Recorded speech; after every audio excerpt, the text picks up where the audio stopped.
So in Surah Al-Kahf, Allah talks of the incident of Musa alayhi salam, and he's traveling with Khadir or Khidr. And there's a few incidents that take place as they're traveling together. One of the incidents is they arrive into a village and they are hungry, they are thirsty, they are tired, they've been traveling, and they're looking for some sort of food, some sort of drink, and maybe some sort of rest as well. The people of the village are very, very stern and strict and arguably stingy, and they don't interact with Musa and Khadir in the way you would with a guest. Um, and so they're not hospitable towards them. And so they're continuing out of this village without receiving any hospitality. And so Musa is naturally annoyed and angered with the people, of this village. And Khadir is walking and he sees a wall, and this jidar that he sees, it seems to be fractured, damaged, and even close to collapsing. And so what Khadir then does is he starts finding materials to rebuild this wall, and he starts putting this wall together. And Musa alayhi salam is frustrated and he's so annoyed, and he's like, what are you doing? Like, seriously, what's wrong with you now?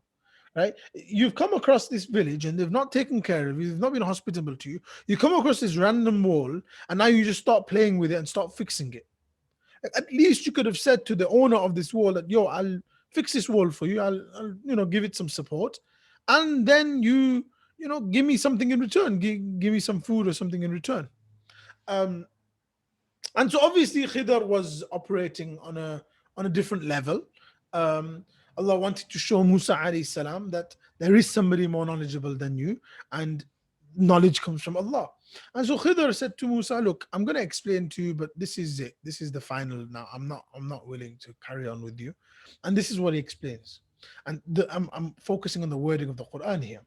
He says, "Look, this wall belongs to this house, arguably belongs to two young orphans, and the father has passed away, and underneath this house, this structure, there is treasure. The word for treasure is kanzun, and there is treasure lahuma, which belongs to them. Treasure for them both. Huma is both of those youngsters. And so underneath this wall is kanzun lahuma, a treasure that belongs to the two of these individuals." Fine. He says the problem is, if this wall collapses, we've seen the state of the people in this community. They're so stingy, they won't take care of a traveler. If they come across this treasure and the wall collapses and they see the treasure, they will loot and steal this treasure and take it for themselves. And these young two orphans will not receive their share of the treasure. So what I did was I reconstructed the wall. And so that when they grow older, they can be reunited with the kanzahuma. Now, Allah deliberately uses two different ways of explaining this idea in the same sets of verses. If you take a look at Surah Al-Kahf, you'll find these two words very close to each other in that section of Surah Al-Kahf, and you will see the first time it's used is kanzun lahuma, and the second time it's used is kanzahuma. An English translation will probably say a treasure for them and their treasure.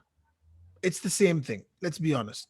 Right? So when you look at it, you then think to yourself, okay, kanzun lahuma, what's the difference between kanzahuma? Because Allah's deliberately used two different words.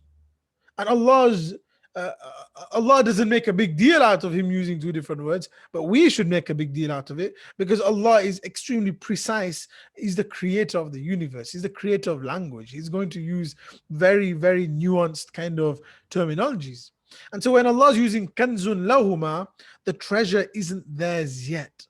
And so he uses kanzun as a mubtada, and he uses this as a khabar, meaning it's treasure that belongs to them. I'm just giving you some khabar, some information, but it's not theirs yet. It's not idafa yet. It's not mudaf ilayh yet. It's not the strongest inseparable relationship yet. It's underneath there. In terms of writing, you could say it's theirs, but it's not in their possession yet. And so Allah uses jar majur, and so kanzun, a treasure for them. And arguably, I would say this is so powerful as a verse that you can even argue that there's like a visual aid taking place here. There is kanzun under the ground. That lam is like the wall that is separating the huma, these two boys, from the treasure. That's not something I've read in tafsir, but that's how when I read it, that's what I see. I see a treasure separated by a wall from these huma, from these two individuals. When that wall breaks, it's left with kanzahuma. It's now mudaf ilay. It's now inseparable. That treasure belongs to them. That's crazy. That's insane, right? So there is that. Hopefully that answers your question. But there is a difference in the way you use kanzahuma, which is the idafa way, and you can use something like kanzun lahuma, which has the exact same meaning. You could argue, but it doesn't show that inseparability.